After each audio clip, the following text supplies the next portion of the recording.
So tonight is a very special time. This is a special season. I'm getting so excited about the midterms and about it's all starting up, and that's our reason for being. And so tonight is very special. I will let Gretchen do the introduction and enjoy, ladies. Welcome, ladies and guests. I so appreciate you being here with us tonight again for our special Zoom series. Before we get into our conversation tonight with our guest, I'm going to just mention a couple of things that are coming up that I trust you're all aware of, but I want to make sure and I want to encourage all of you to sign up for the things you may not have yet signed up for. So, you've been getting emails. Hopefully, you've been seeing them for our first annual conference and board of directors meeting, which will be held at Harris Ranch on May 17th and 18th up in Coalinga. It's just a short 4-hour drive, 3.5 hours from LA. And just one of the more scenic parts of California. You can see all the cattle yards you may ever have wanted to see. Um, anyway, so that's the 17th and 18th of May. It's going to be a great program. We have some wonderful speakers lined up for Saturday, and we do have a prayer meeting, sort of an inspirational meeting early Sunday morning, and then you will all be free to hang out with the cattle or go on home, whatever you want to do. So be sure and register as soon as you can. We do have a block of rooms at a special price, but those will be running out soon. So please be sure and register. At that, one of the things at that meeting we'll be talking about is our September 27th and 28th convention at which we will be holding our elections for officers for the next 2 years. So this meeting at Harris Ranch, although we call it a board meeting, a BOD meeting and conference, it's meant for all of our members to attend. We want you all to be part of what's going on with the organization and part of planning our future. So please do come if you can. Then, as I mentioned, at the end of September, the 27th and 28th, we will have our convention at the Knott's Berry Farm Hotel in Buena Park, California. As you know, we do try to move our meetings around to different parts of the state so we can accommodate all of our members. This hotel was just renovated a couple of years ago, and it's absolutely beautiful. I went and checked it out last month, and it's just lovely. They've really done a good job. Um, it's beyond shabby chic. So you'll really enjoy it there. If you're at all interested in being part of the leadership team of Golden State Republican women going forward, you'll absolutely want to be at this convention. But it would be helpful also for you if you were at Harris Ranch in May. So that's it for upcoming events. I do want to mention on May 6th, we have a Zoom with Carl DeMaio. He will be talking about several of his initiatives and Rescue California. We'll be talking about his Doge program for California. We'll be talking about voter ID and several of the other things he has been part of since his election to the Assembly last year. He's got a lot of behind the scenes dirt in the short time he's been there. So that will be a really lively discussion, I'm sure. So that is May 6th at 6:30 p.m. So for tonight, I just want to remind you all, please keep yourselves muted.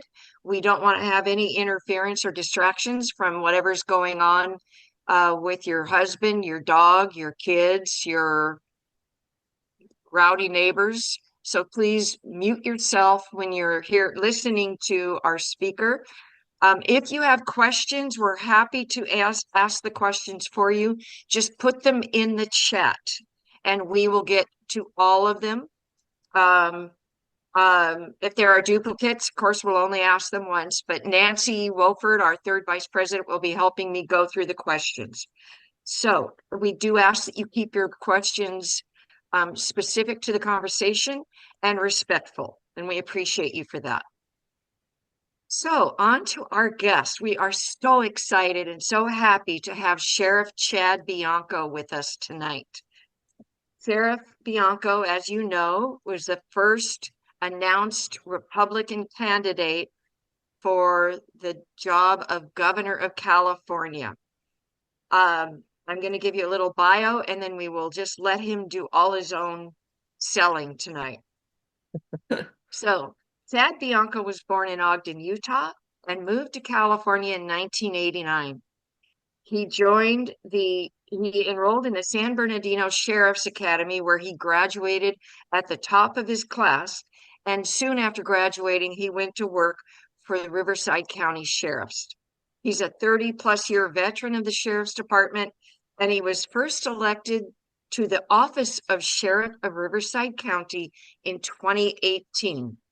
He was reelected for his second term in 2022. And at that time or shortly thereafter, the laws in California changed. So his term actually goes through 2028, unless he becomes our governor, which would be way better. So he oversees one of the country's largest sheriff departments.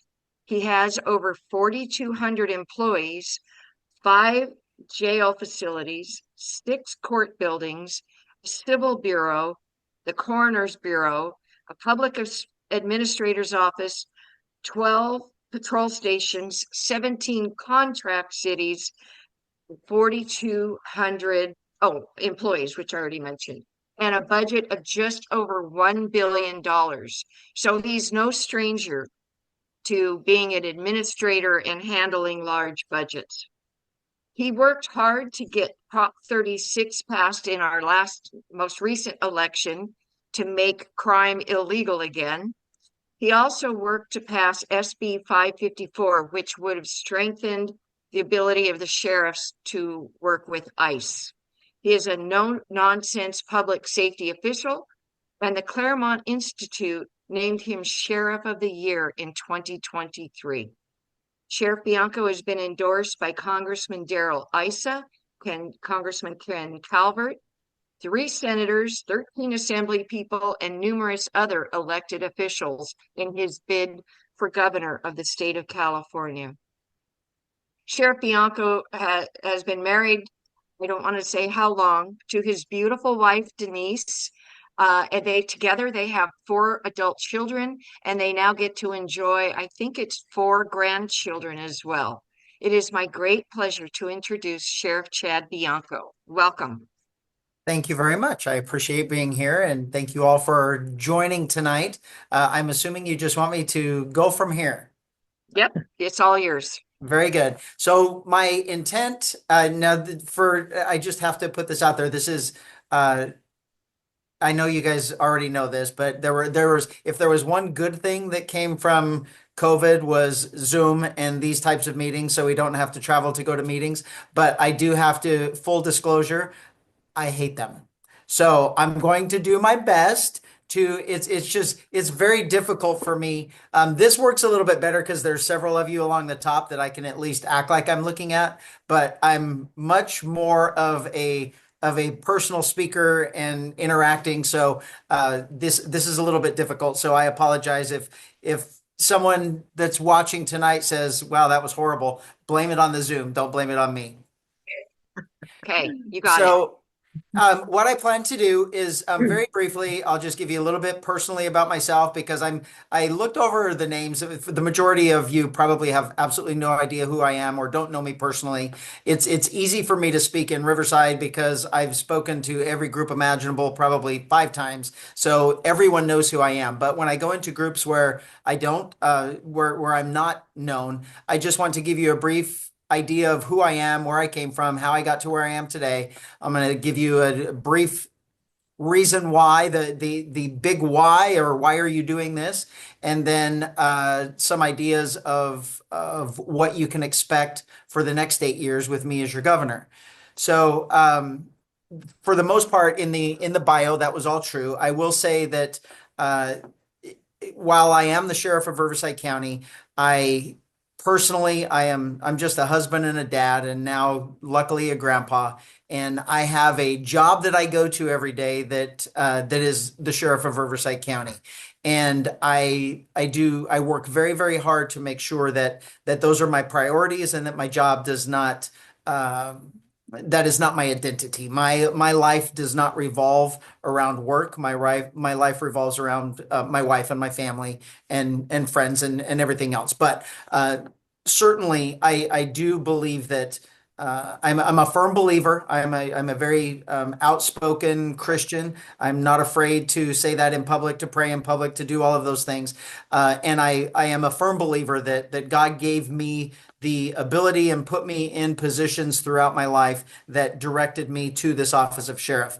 As a Christian, we like thinking that we're in control of our lives, and I thought that I had achieved what God had wanted me to achieve, and then He throws this into my lap. So we're just going to run with it and have a lot of fun with it, and then make our state better in the aftermath. So I was born in Utah. Just a quick story of my California story. I was 11 years old, and I came to California for the Little League World Series, and we were in Santa Monica. And so the teams that came here were put up in foster families that took care of us for the 10 days that we were here during the tournament. And we ended up staying with a family in Santa Monica. They had a 13-year-old. I was 11. So me and my friend, my best friend at the time, we were together and we were paired with this family. We were 11. They had a 13-year-old son and a 16-year-old daughter, and those two pretty much immersed us into everything that Santa Monica had to offer. They took us to the beach, to the arcades, to movies. We went to one of their friends' birthday parties in the park, and all of those things that were outside of the practice and the Little League games. And from a 11-year-old boy from a town of 1,200 in Utah, I certainly was in California culture shock. And I went home and I told my parents that I was moving, and I was moving to Santa Monica. And they told me that I had to wait until I was an adult. They were not letting me leave then. And but that certainly from that point on, myself, my parents, all of my friends knew that eventually I would be in California. And in 1989, after I finished college at the University of Utah, I moved out here. So this was truly from a young boy in a small town, very close family. This was huge for me, and I truly was in search of my California dream. And over the course of my life here, I have achieved it. I bought a home. I have a fantastic job. I bought a home. I married my California beauty queen, and we've raised a family, and now we have 4 kids, adult kids, that have blessed us with 4 grandkids. So we are extremely happy to be here. We are extremely blessed in our lives. And well, I'll stop right there and I'll back up a little bit, or move forward a little bit before I talk about my family, because that kind of goes into why I'm actually doing this. But I worked in construction for a little bit when I first moved here. And then eventually, I was working in the service department of a Ford dealership when one of my friends went to the Sheriff's Academy, and we talked constantly. And he just told me how great it was, and I should consider it. And I will say that I never truly saw myself as a law enforcement officer growing up. That was never my intention, but I did have a profound impact on my life that was from a highway patrol officer in Utah that truly did. It certainly piqued my interest in that and how I was treated.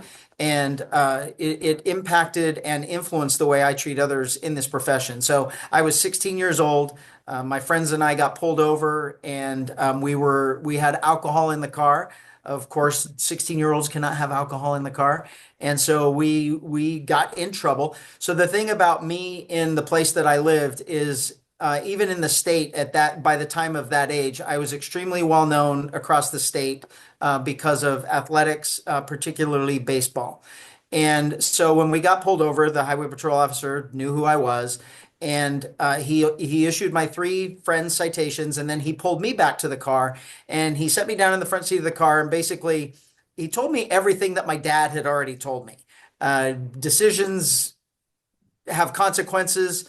You're at a crossroads in your life, and you're either going to go down this path with your friends and end up stuck in this town in trouble, struggling for the rest of your life, or you can start making better choices and you can hopefully allow baseball to get you out of this town and maybe even a livelihood behind it.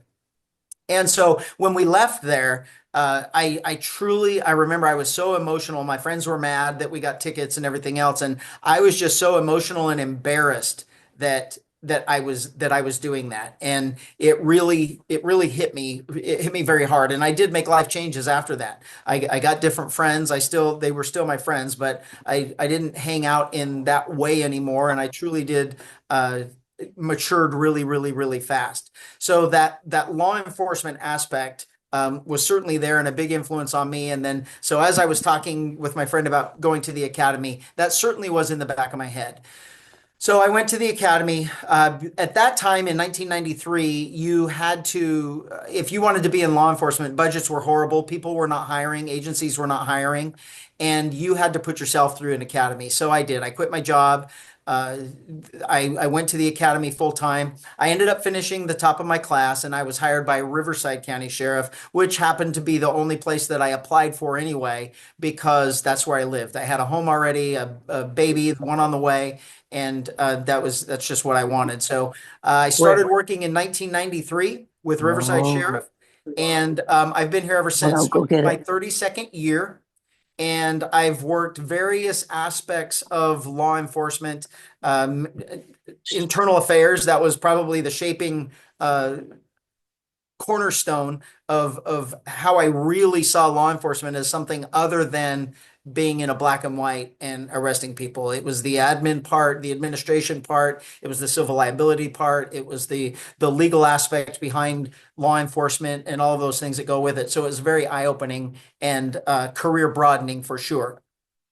So I promoted out of that and went back to supervisor roles in patrol, and then that brought me to a defining moment in the success of my career and the, I guess, I don't want to say popularity within our department, because even though we were a big department, I had various positions and jobs that I knew a lot or most of the people in the department. But if any of you remember, back in 2006, I spearheaded an investigation, and we utilized Dateline, and it was called Dateline to Catch a Predator. And that was the first time that law enforcement had ever done particularly televised, but a large scaled sting operation to catch child molesters as they traveled to us, thinking that they were meeting up with children to have sex. That has turned out to be the most successful series that Dateline has ever had, and I ended up helping over 100 other agencies across the country have set up and operate their sting operations, and then also one in England with Scotland Yard.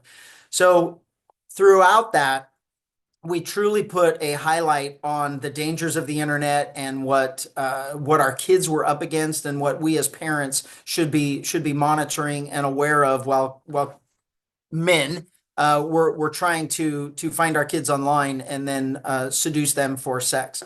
So that was probably one of the highlights of my career, I guess, up until becoming sheriff. But it certainly gave me a name. But what it did was there was a point in my career where I became very well known for being very vocal. And I was very respectful. I'm always respectful, especially chain of command in a paramilitary organization. But I was extremely vocal about the work we do, the work that we should be doing, and the service that we provide to our residents, and very, very ethical. I mean, I was raised by a fantastic dad and two fantastic grandpas that instilled in me the value of integrity and honesty, and the idea that you looking someone in the eye and shaking their hand means a lot more than a signed contract. And that's kind of how I was brought up, with how I respect other people and how I treat other people. And really my value of my integrity. And so at that time, it was very difficult for me to get that approved through our chain of command. But we ended up doing it, and it really, throughout management, I had a very good reputation uh, that helped me get promoted again and move out in furthering in my career with the sheriff's department. But in 2014, I was very concerned with the current sheriff that we had, and truly was a lot of dishonesty that was being put in the press about what we were doing for our public that we all knew in the department we were not doing. We felt like we were failing, and we were being told that we really didn't shouldn't do anything, just be reactive and don't really go out and try and fight crime because bad things happen when you fight crime. And I certainly was not a fan of that, and I knew that that's not what law enforcement was supposed to be. So in 2014, I ran for sheriff and I lost. And I running against your boss is does not go well for most people, and it did not for me. I was punished harshly, and I just dealt with it for a little bit more than 2.5 years. And then finally there was some internal audits in the county that they discovered what was happening, and I eventually was allowed to go back out to patrol and do my job, and it was great for a little bit. And but there was some health concerns with my wife that we had decided that on October 23rd of 2017 I was going to retire. And it was done. We had made up our mind. We bought a home in Utah. It's a cabin, but it's a home in Utah where we were going to live, and we were leaving. At that time, though, because of what was happening in our county sheriff's department was actually almost failing. And I know you mentioned a little bit of the size that we are, but I am the fourth largest sheriff's department in the country, and we're the second in California, only to LA. LA is the largest sheriff's department in the world, and no one is even close. So we can't compete with that. But there isn't anybody that's going to overtake us as number two either. But in this organization, I went back out to patrol, and we were failing as an organization for our constituents. And the Deputies Association asked me to run again. I was completely against it, and my wife and I were just leaving. And in the end, they convinced me to run again, and I won. 2018, I became the sheriff of Riverside County, and I implemented basically every single thing that I said I was going to do in the campaign, with how we treated our residents, how we provided a service for our residents, how we cut costs of the types of deputies that we were sending to calls, and who was operating our jails and who was operating a patrol. And I saved in the first year, I saved millions and millions and millions, 10, maybe 12, $14 million off of our budget just in reorganization. And so I went to I realized that money is obviously an issue in government. And I saw that county government is no different than what we are seeing now with our federal government and DOGE, and what we absolutely know is happening in the state of California. But it's at every level. It gets a little smaller as you go down. So cities are bad, counties are worse, states are worse, and then the federal government is the worst. But I noticed that, and I went to our board and I said, we can't do this anymore. I can't keep asking you for more money when we're wasting all of this money behind the scenes, and how we're in our normal operation. So I made a deal with them that any amount of money that I saved, which would normally be given back at the end of the year, to the county for them to spend wherever they wanted. I made a deal that I was going to save all of this money, but I would not ask them for more money, but I got to save all of the money that I saved and spend on making it better for our employees, getting better equipment, top of the line equipment, state of the art computers and safety equipment and all of those things. So over the last 6 years, we're over $100 million now that I have been able to save and reinvest into our department, that I have not had to ask the county for more money. And we now are state of the art law enforcement. My goal of starting as the sheriff was that when I leave office, we will have the best law enforcement agency in the country. And I quite honestly, I can tell you, this isn't just me telling you, others are telling us that we have achieved that goal. When outside agencies want to talk about how you do something right in law enforcement or what not to do or lessons learned, those types of things, I wanted us to be that agency that people went to. Me growing up, it was LAPD or NYPD, and those were the ultimate in law enforcement. And today, my employees, obviously at my direction and at my pushing, have made us the preeminent law enforcement agency in the country.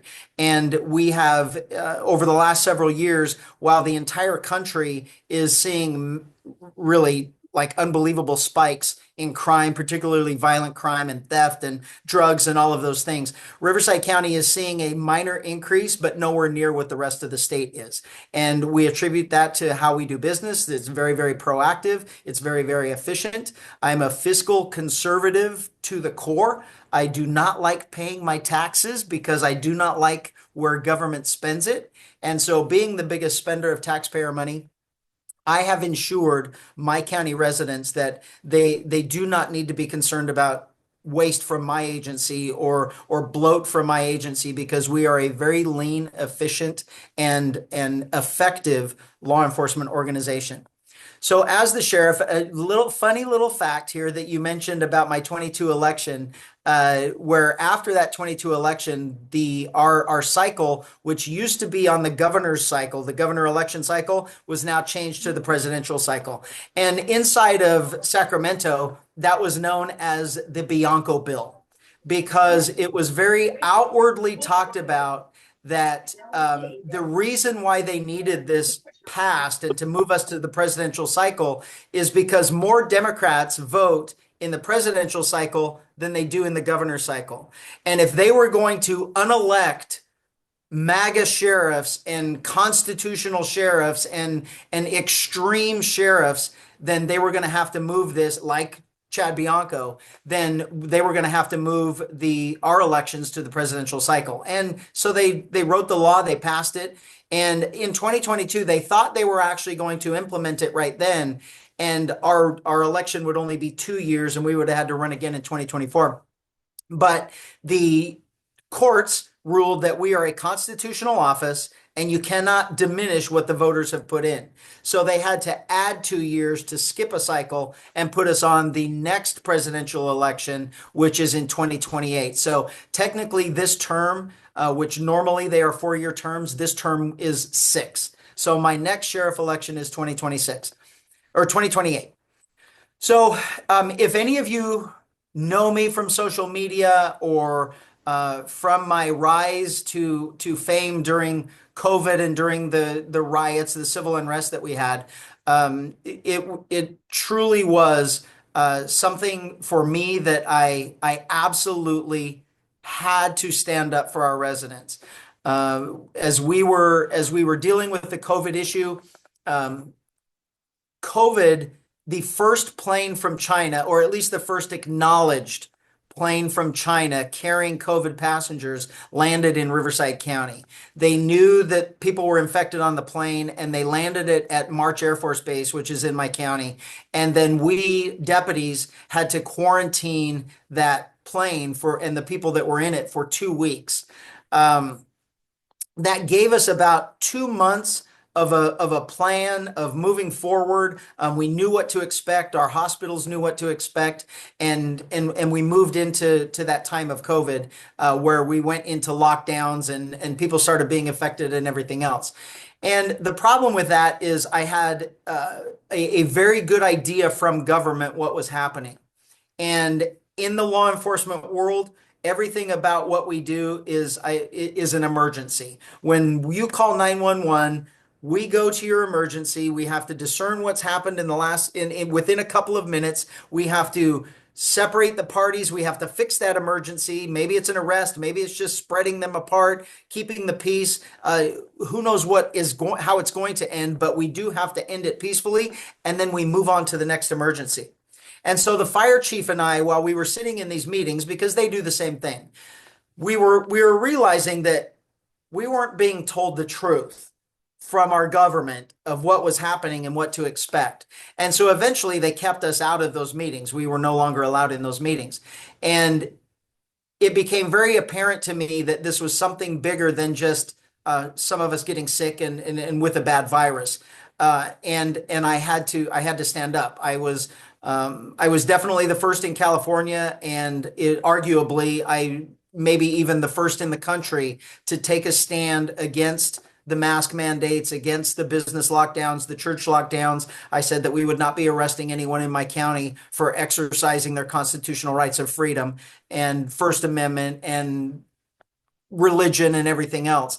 And one of my famous statements was, at the time, California was Governor Newsom was releasing all of the prisoners back out into our streets. The laws that had been changed since 2014 are extremely dangerous to the public. They hinder my ability to keep my public safe.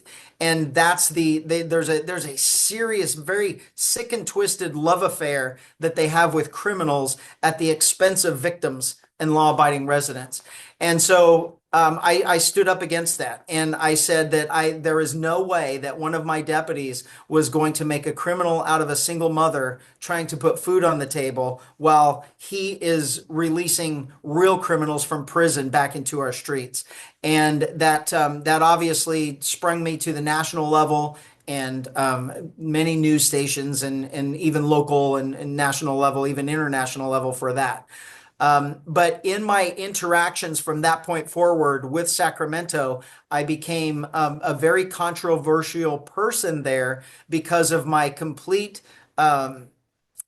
disdain for their inability or lack of desire to protect our California residents.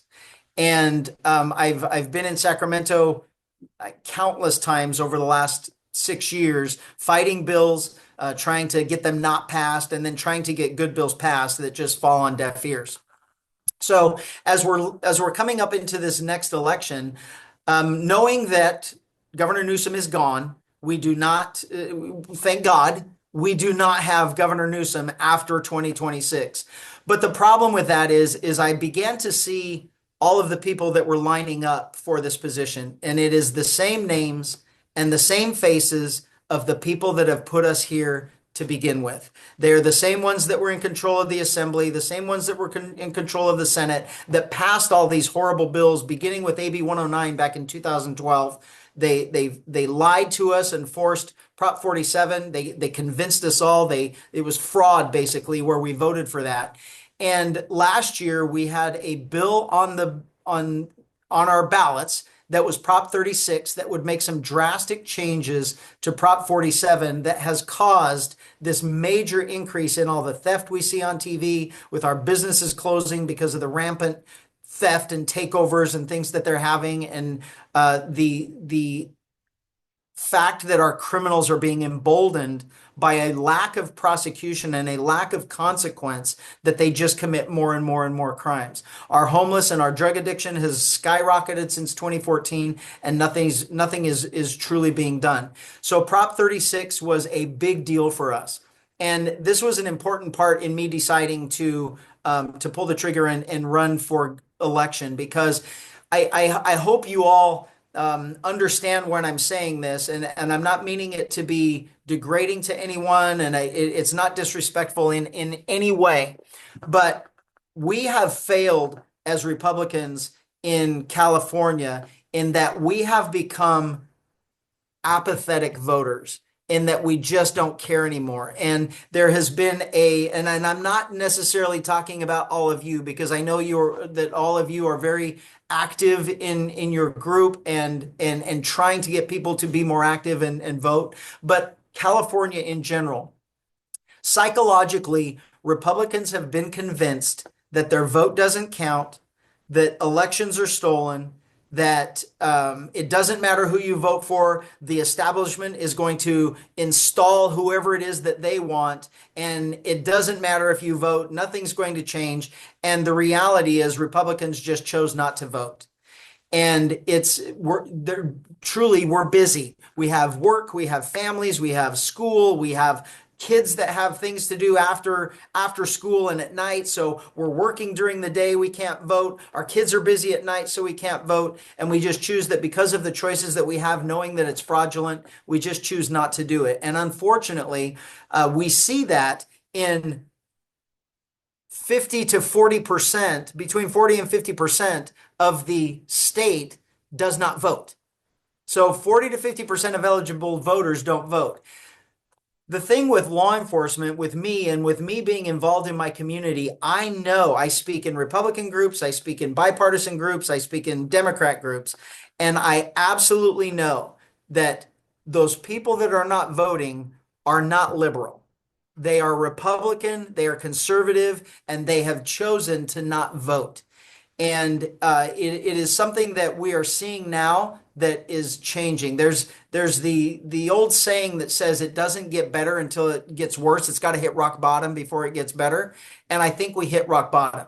I think we hit rock bottom when people started waking up and saying, how did this happen? How am I paying the most for gas in the country? Why is my electric bill going up so high? Why are the police not arresting all of these criminals? Why are there so many homeless people on the street that we're doing nothing about? And the reality is that's about 12, 14 years of sacramental laws that we weren't paying attention to.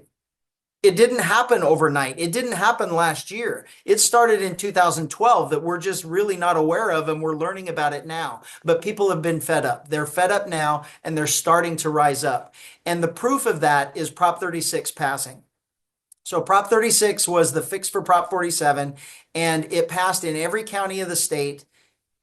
Overwhelmingly, 70% of our state voted for Prop 36 to pass, which was a very, very loud referendum to Sacramento that said, we are tired of what you were doing there, and we want you to start doing things different.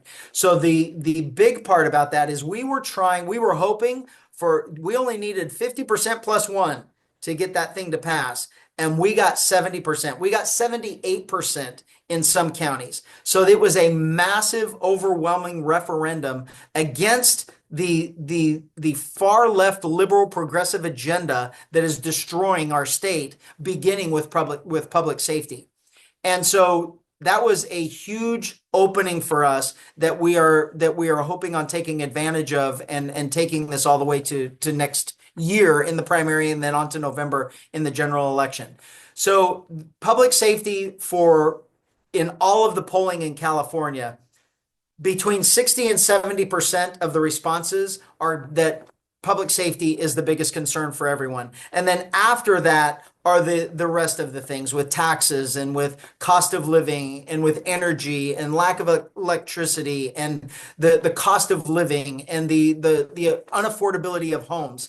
Now, unfortunately, we all witnessed the complete failure of government with the fires that we had in Altadena and Pacific Palisades, with 16,000 families losing their homes, their livelihoods, everything that they possess in those fires. That truly was not because of a fire; it was because of mismanagement of our state government and their refusal to let CAL FIRE, the experts in fire, manage these areas to limit the possibility of a big fire reaching homes and damaging homes. So this was a government's fault. This was not firefighters, and it was not this fallacy of global warming. It has nothing to do with any of that garbage. It was fires that we have every year, winds that we have every year. The difference is over the decades, the amount of fuel just keeps building and building and building. So these fires get bigger and bigger and bigger. And eventually, like we saw in this one, it's just too big to even fight. And then when you don't have the water infrastructure because of government regulation and bureaucracy, then there's no water to fight it. So it was a massive failure of government that we are now seeing our general populace in California, even Democrats saying, okay, we're done here. We aren't going down this path anymore. We've made some really, really bad decisions and some things are horribly wrong, and now we have to fix it. So that led me into this. And there was into deciding that I was going to run. It's a combination of all of it. And then there was something unique happen in 2022 in Las Vegas, in that a very well-liked conservative Republican sheriff ran for governor against the incumbent Democrat who was equally well-liked in a blue state. And on a crime and public safety platform, that sheriff won that election. He is now the governor there in Nevada. And he's made some resounding changes to Nevada, done some great things in the short time that he's been there. And we believe, and the people behind that election that have now come into California, we believe that we can just amplify that, put it on a little bit bigger scale, and do the same thing in California. So that brought me into announcing that I was going to run for governor, mainly on a public safety platform. But then I guarantee you, if I silently polled every single one of you in this group, we could come up with a list of 100 things of what is wrong with California, and we would agree on all of them. And I think the only thing that we could possibly agree on that's good here in California is our weather. Our weather is fantastic. And that truly is what keeps us here, because every other state has its major issues. California does not when it comes to our living environment. And unfortunately, we've been taken advantage of that draw and that pull to California to be Californians. Our government, in their unquenchable thirst for your money, so they can spend their money on their pet projects, we've just been taken advantage of over the years, to where now we're seeing our friends and family leave. And if we took a poll in this platform room, there's probably some of us that are contemplating or in the decision-making process of leaving California. And it's sad. It's something that truly, for me, I am here because I achieved my California dream. The sad part for me is I have 4 kids that dream is no longer attainable. That dream, the cost of living is too high. Home prices they have no idea if they will ever be able to buy a home that they would want, that they could live in. And they are seriously at the point where they're looking at other places and going out of state. And if I want to stay the sheriff or stay the governor and stay married, I have to keep my kids and my grandkids here in California. So that truly is a big driver, is wanting my kids to stay here, wanting your kids to stay here, your grandkids to stay here, and provide that ability that allows for the California dream. And how are we going to do that? We can all say that taxes are too high. Taxes absolutely must be reduced. We pay the highest taxes in the country, and we get the least for our tax revenue that we pay. A question for anybody, and please stand up and voice if you think otherwise. But in the last 7 years, our budget has doubled from roughly around $113 billion to 237 something billion dollars. Tell me if any of you believe that you've gotten twice the amount of service from your government.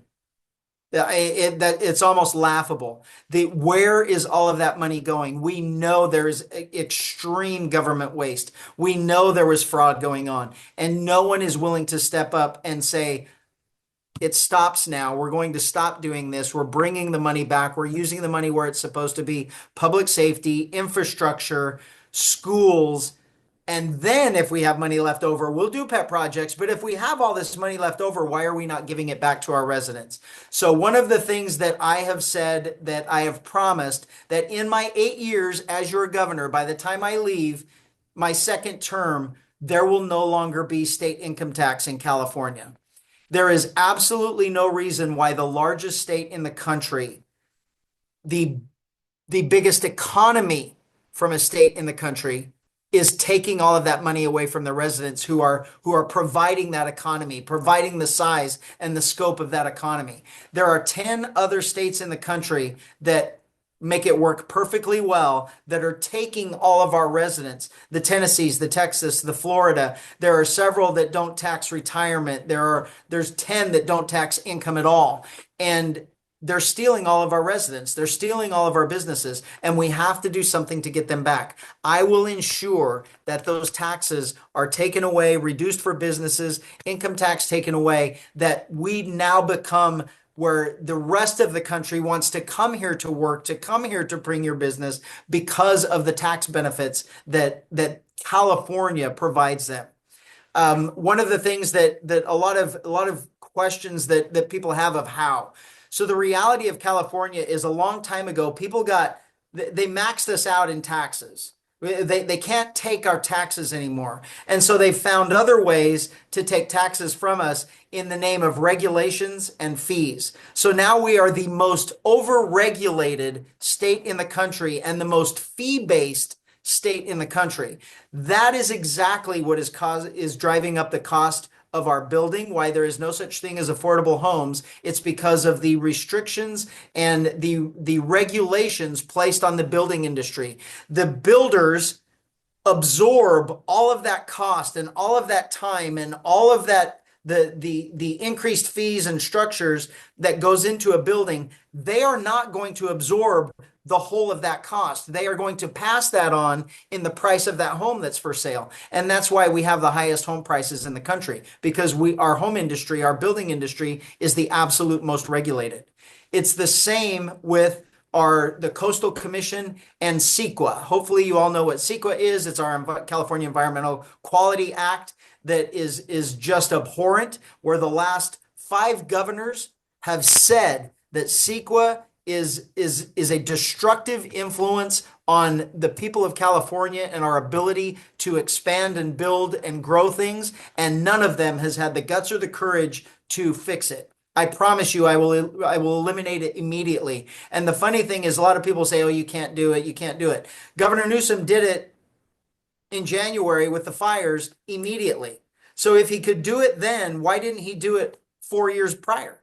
Why didn't he try and make it better for us and try and make it easier for us to build and to provide affordable housing and to give all those things and expand our businesses? It's because they don't want it to happen. So I am a very fiscally conservative person. The regulation and the taxes that are driving our residents and our businesses away will absolutely be removed, not only with the stroke of a pen at the beginning of my term, but working with the rest of government to make sure that we pass legislation, or even with our voters to make sure it never changes, that we are never burdened with this tax burden and this regulation burden for either ourselves or for our kids.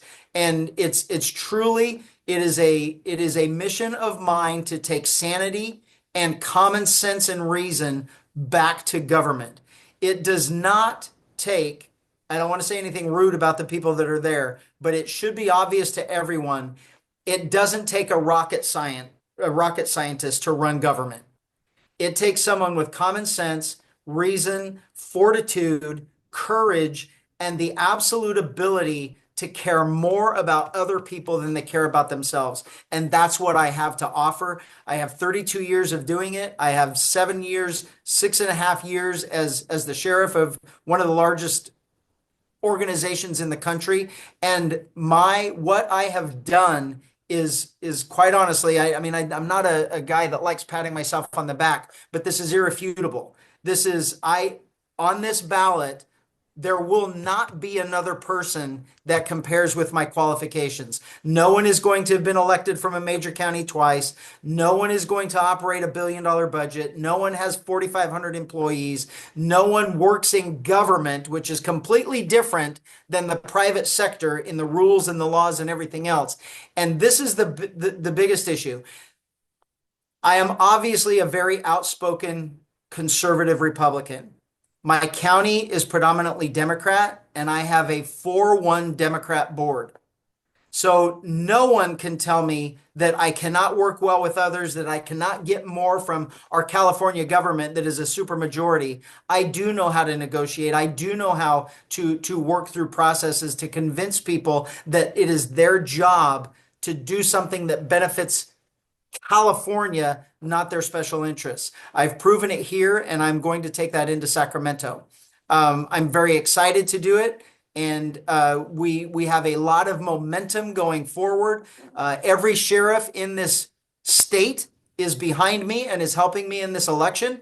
I will say that there are 9 Democrats. The Democrats are not going to vocally come out and say that they are supportive of me, but they are working behind the scenes to make sure that we win this election and we take back California for our residents and take it away from special interests. So we're having a lot of success so far. You mentioned some of the endorsements. The majority of elected officials in California have endorsed me already, and we are taking that now to all of the voters in California at every corner of this beautiful state, and making sure that they know that when I get there, I will be working for them, not for a political party. I mean, I say that I can't change the fact that I'm a conservative Republican to the core, but I am not doing this for Republicans. I certainly am not doing it for Democrats. I'm doing this for all of Californians to make sure that we can restore the California dream and make California that beacon of hope for the rest of the country that we once were. So Sheriff, with I'm that, gonna, I've yeah, bored you, and I will take any questions that you have. you have not bored us at all. This has been a really energizing talk from you, and it's just been terrific. So we do have a number of questions. I just want to ask a quick question of you before I start with the questions. What do you have a hard cutoff at 7:30? No. Okay, we typically try to be very respectful of everybody's time, and we do schedule these from 6:30 to 7:30. But with everybody's indulgence, because there are a number of questions, if we go just a few minutes beyond that, I hope that's okay with everybody. President Janet, I hope that's okay with you since I didn't ask permission. But I'm going to ask a couple of questions, and then Nancy Wolford, our third vice president, we'll sort of trade off. So it doesn't get monotonous on our end.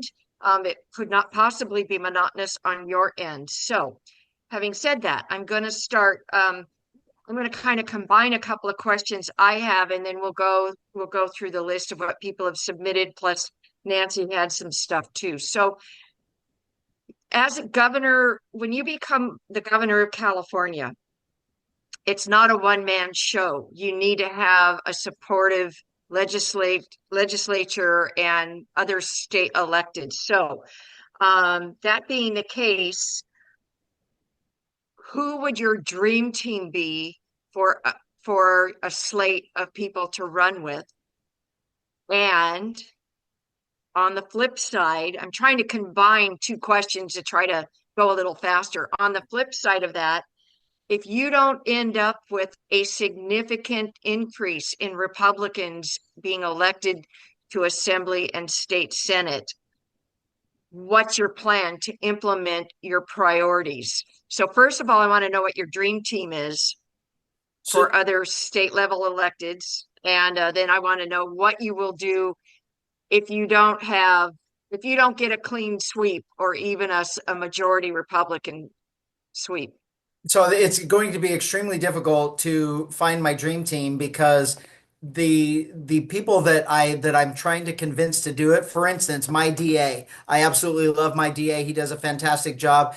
I'm trying to get him to run for Attorney General. He absolutely says no way. So the Chicken. problem is there's no Republicans yet that are vying for any of the down ticket races leading for government, Secretary of State, Attorney General, Lieutenant Governor, all of those positions, Controller, all of those positions. It's all Democrats that are out there. So that's another problem with Republicans is we have shied away from wanting to go into government because for whatever reason, I mean, a nasty taste in your mouth for government. But I don't think I can pick the dream team yet because I don't even know who wants to even run, if anyone. I know that there's a couple of people that are contemplating, but because they have other positions, some of them elected, I don't want to out them in here in our private conversations that we are having trying to get them to run. But the only thing that I could tell you is my dream team.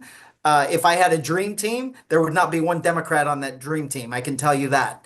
Not that I don't like Democrats, but If I found a Democrat, it would have to be someone that is not in government, that has a little bit of sanity, not the ones that are currently in government that are just completely insane.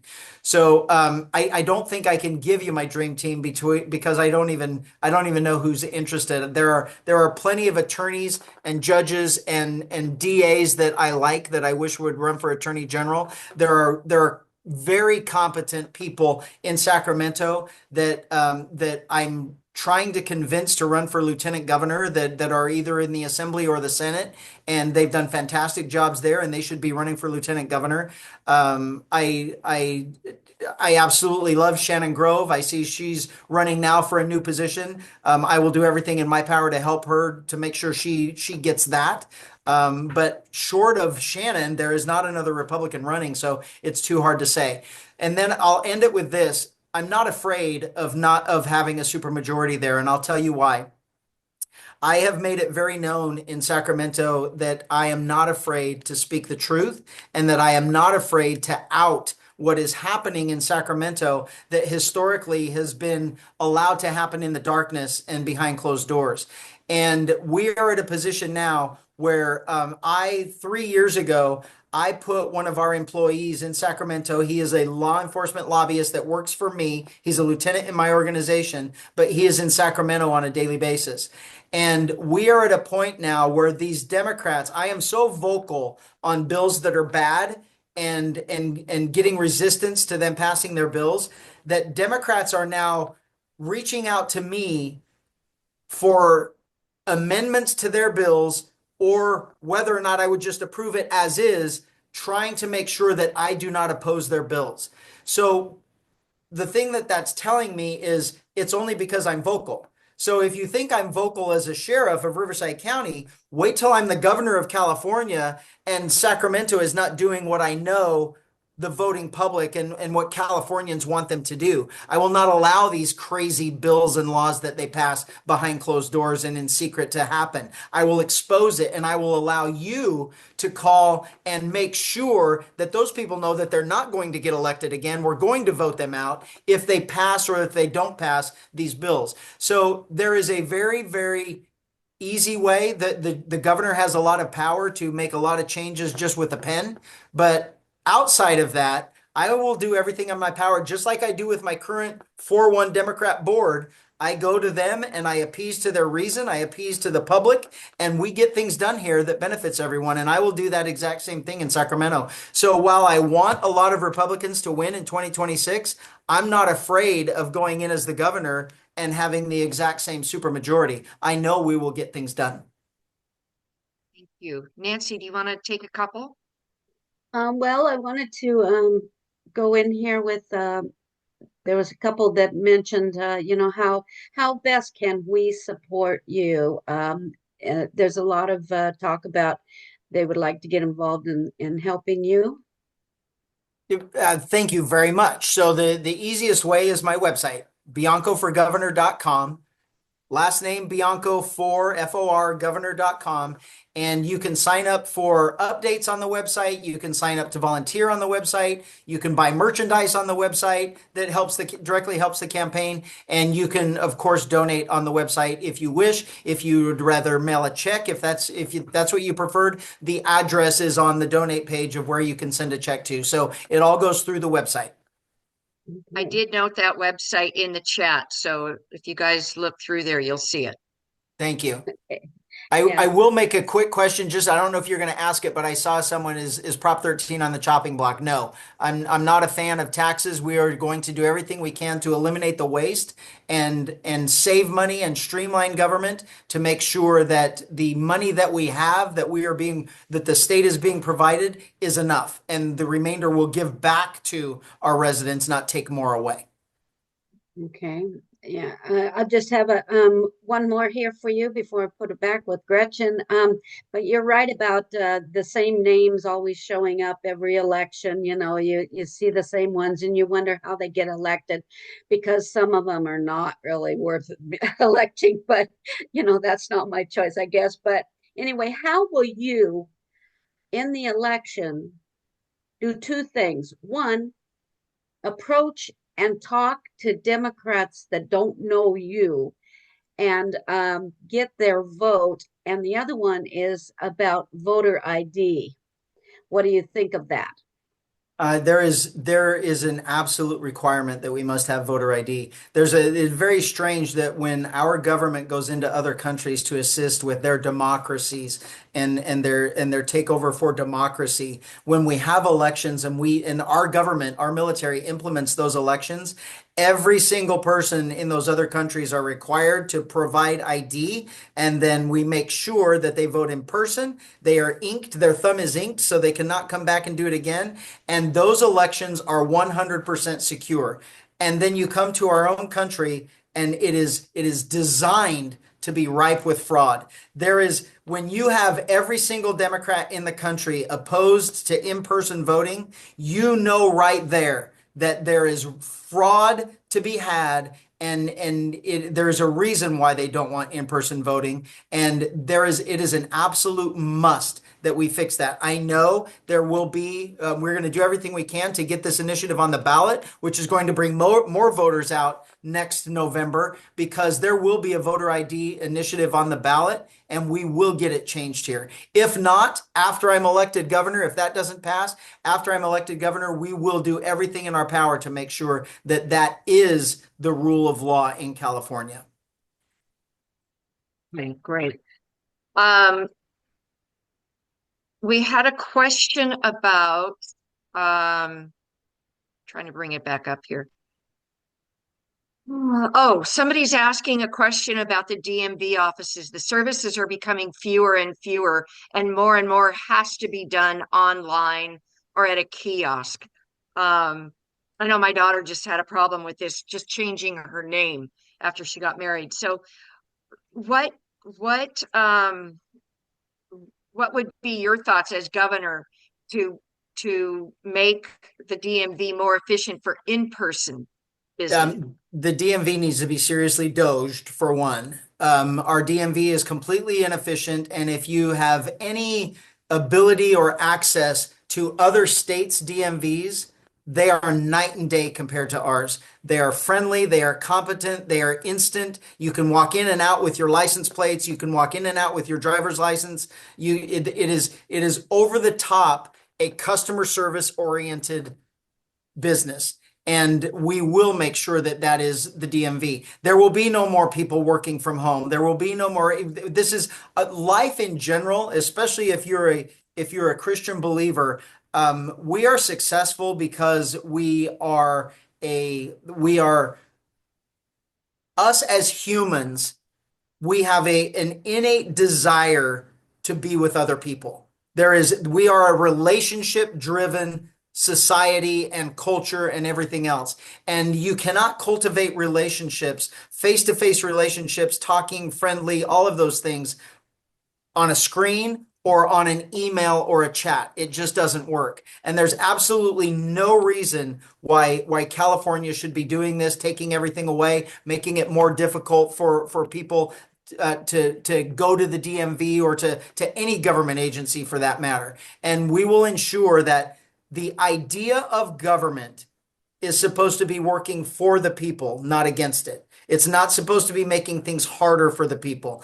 Government is supposed to provide public safety. It is supposed to provide infrastructure, which includes our roads, our water, our electricity, all of those things, and then education, and that's it. That's the role of government. And after that, it's all fluff. And we have to get back to the idea that government is only here to serve our people. I've got 32 years in public service, and there is unfortunately even an entitlement in government where they think that they are no longer customer service. And that all has to be brought back. We are serving the community and we are serving our state. So we will fix that. And then I touched a little bit, I saw a comment.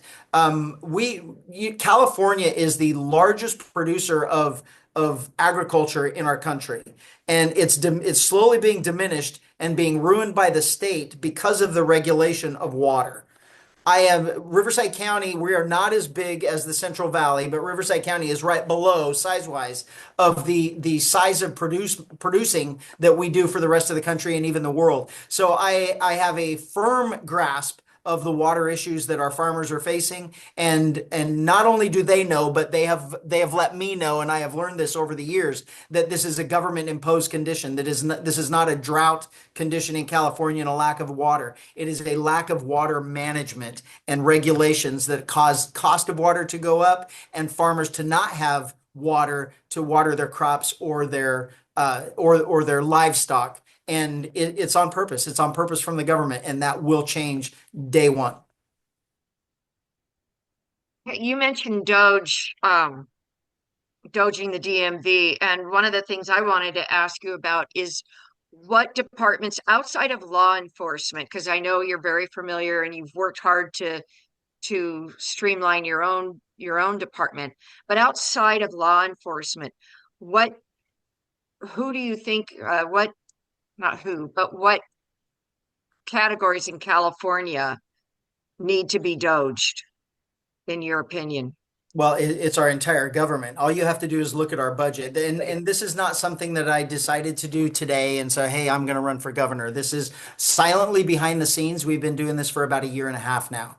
So I didn't get all of this support in last month when I announced. It's been years in the making. So when people knew that the chance of this was going to happen, I also knew that there was a lot of things that we had to change and we had to fix. So we have a lot of people behind the scenes that are not only educating me, so I have good educated answers and a good knowledge base going forward, but those will be the people that I bring along. That they won't be the elected official dream team, but the governor also appoints a lot of appointed positions to these boards and to these regulatory boards and to these other department agencies that are at will positions that can be appointed by the governor. So our education system, I'm working very, very strong with our teachers to figure out what the real issues are in our school system. That we pay the most per student per capita, and yet we're the worst in the country, at the bottom of the worst when it comes to education of our kids.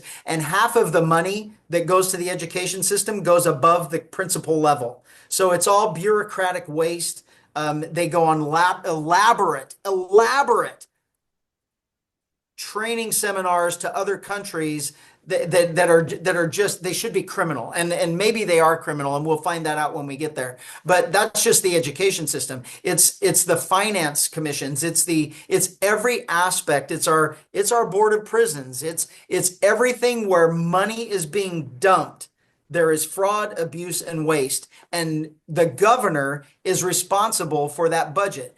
The Assembly and the Senate have to approve it, but I will be responsible for where that money is going. And if there's not an accountability, well, I'll tell you this: we're going to save billions by stopping this grotesque train that is going nowhere, that will never go anywhere. It's just a money pit of billions of dollars. We will absolutely stop the hundreds of billions of dollars that is being wasted on homeless because we call it homeless instead of drug-induced psychosis. It's the abuse is rampant, and it's only going to take days of getting in to see it with the guts to admit that it has to stop before everybody in the state knows. Because right now it's a nice little slush fund of money for little pet projects and behind door deals. You have to realize that that's happening, and that stops with me. My integrity is worth far more than somebody getting a cush deal from a lobbyist in Sacramento. We will make sure that all of those things get stopped. Okay. Do you want to take one, Nancy, or is it my turn? Yeah, I will take one here. Okay. In the recent, you live in California, the recent fire situation. I know you touched on the water issue, but what about like the forest cleaning and such, like Yeah. up in Paradise? I mean, that was just sickening. The ones we had around here, I was 9 days without power here because of the fires. Recent, I'm surrounded by the areas that had them. So, how would we clean California? How would we protect against the fire? Yeah, I that's know we it. can't protect against the wind. Well, we can. I mean, we just have to realize that it's happening and we have to do it. So, law enforcement works hand in hand every year with the fire department in fire season. So it's not like I'm a cop, so I don't know about fire. I'm with them constantly, and we're talking about the issues. And a lot of us come from other states, and a lot of us witness other states that are not having the same problems that we have, but they have fires too. And so it's common knowledge within the fire industry. It's common knowledge with the insurance industry that California regulation is what caused these disasters, and it was only a matter of time before cities were burned, and more cities will burn because they're still not changing their policies. The regulations that prevent deforestation and prevent the cleanup of old brush and prevent controlled burns in the off season, that is what is causing this. Fire is natural to nature. Nature thrives off of fire. So fire is not a bad thing. It's what causes things to regenerate and grow. So the role of the fire department is exactly what they want to do, that they're being prevented from doing by our governor and by our government, is the deforestation. And deforestation, I don't mean removing forests. I mean cleaning out the old dead fuel that causes all of these fires to get out of control and us not have the ability to stop them. So it is number one. Everyone in the fire industry, everyone in the insurance industry absolutely knows that it is regulation and government that is causing these issues. And it's just a matter of removing those regulations and allowing the fire department to go in and make those changes and make those fixes that will limit the ability of that fire to be uncontrollable. Thank you. Thank All you. right. I'm going to ask the last question, and then I think since we kept everybody almost 15 minutes over, we'll have to wrap this up. So it just seems like this flew by so fast. But Sheriff, with one of the biggest issues today across the country, but especially here in California, is immigration. So how will you address that? So the number one issue with immigration was our open border. We have been invaded for the last 4 years, and President Trump has absolutely stopped that. That's number one. You have to make sure that our border is secure and that people are not coming across the border.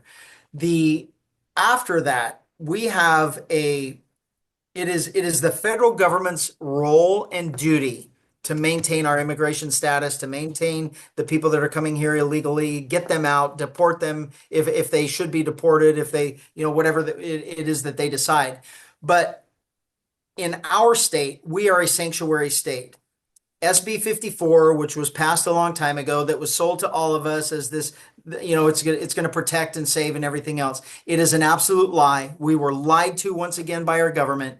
And SB 54 does not, us being a sanctuary state, does not do one thing to make anyone safer in California except the criminals who are victimizing us. The entire reason that SB 54 was written was to prevent criminals who are in jail from being turned over to ICE and deported. And that absolutely has to go away. SB 54 has to be repealed, or at a minimum, substantially altered to allow law enforcement to cooperate with our federal government, that when we arrest people for victimizing us, when they're in custody for victimizing us, ICE should come into the security and safety of our jail, pick up those people who are here illegally, and deport them to the country that they came from. No questions asked. That's absolutely how it should happen. And I will do everything in my power to make sure that that's how this state is run. But we will no longer be a sanctuary state. It is an affront to law-abiding residents, and it is an affront to every resident in California and your safety. Absolutely. Okay. Thank you for that. I have several questions here that I wish we could get to, but it's again, Yeah. we're over the time. And so, Sheriff, I want to thank you so much. I think Janet, our president, has something she wants to say briefly, and then we'll go ahead and wrap this up. So, Yes, and, Janet. the Thank heavy you. word is briefly, because it has been so filled with information and inspiration. And Sheriff Bianco, we're so privileged that you could come speak to us so open and honestly from your heart, because you've seen this from positions we could never. So we appreciate all that you have shared with us tonight. And I think what we've seen in this state is the death of common sense. Every question that Nancy and Gretchen were asking you, it's like all of us are going, well, that's a no-brainer. Common sense has died in this state, but it's because somebody got paid off. So that's going Yeah. to stop. I, we need integrity back. So I just thank everybody who was on this tonight and helped make this happen. It will be exciting to have it up on the website, and Sherry always posts these. So I do thank Sherry for her job, and for Gretchen, and for Nancy always pulling this together and making it such a wonderful, wonderful evening where we feel like we're all on the same page. We agree. I've been saying quietly, amen, amen, amen to everything you've been saying. So it is exciting to have a new election and to have a possibility of hope returning to California. So I do so appreciate it. Thank all of you. And Gretchen, if you would just want to give a couple little plugs. Just going to And say a couple things. Thank you, President Janet. Sheriff, I wanted to remind you, in case you didn't quite know this, our organization, Golden State Republican Women, is a statewide organization. So you've had people on here from all over the state. So hopefully that is, we're happy to help raise awareness of you and your campaign to people from other areas that may not yet be as familiar with you as they will be, or should be, or will become.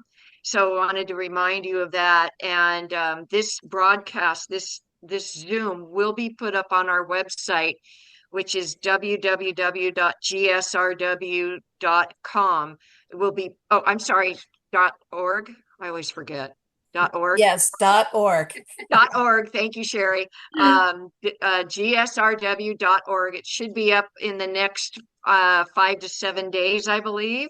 So if people want to watch this again, or Sheriff, you're welcome to go on and look at it too. So thank you, as Janet said, to everybody for joining us. And remember that on May 6th, we will have Carl DeMaio here. Our Zooms are always open to the public, to Republican friends and family. So you don't have to be a member of our organization or any of our affiliate clubs to join us for a Zoom. All you got to do is go to our website and register for them. They are free. And so May 6th, we'll have Carl DeMaio, and then we hope all of you will go on and register on our website for our conference, which will be at Harris Ranch, May 17th and 18th. So thank you again, everybody, for tonight. Sheriff, thank you so much. Best of luck to you in your race. And we have so many people on tonight that just want to get involved. So again, it's Bianco for FOR governor, all spelled out, .com, Bianco for governor, if you'd like to go on and help our wonderful sheriff in his race to become our wonderful governor. Thank you. And I Thank you. answered a bunch of questions that did not get asked in the Oh, chat. good. So if you can see those, or you can relay those to the people that asked them, that would be great. Oh, thank you so much for doing that. You're a smooth typer, or we, fast we typer. could have gone on for 2.5, 3 hours. I I mean, it was know we so could have. thrilled. We may have to have you back as the actual election gets closer. Well, Yeah. very So good. thank you so much. I'm very excited to be able to prove to all of you that my heart for service and to my desire to make California a great place for all of us is 100% pure. And in 8 years, we are all going to be very, very, very happy to call ourselves Californians. Well, it's Good. been very evident what your heart's desire has been tonight. It has been very Very evident. good. But I'm ready Did to you be happy now. I don't want to wait. Yeah. We're on a good start with the sweep of Washington, D.C., the clean sweep that we had in November. I think it gives us here in California hope for the same thing or something close to it. Yes. So Yes. thank you. did you also notice that where Sherry put, Sherry, are you there? Yeah, she also put that she Yes. posts this to social media and some Wonderful. other platforms as well. So Oh, Wonderful. okay, yeah, We'll get much exposure. yes. We'll expose you as much as is legal.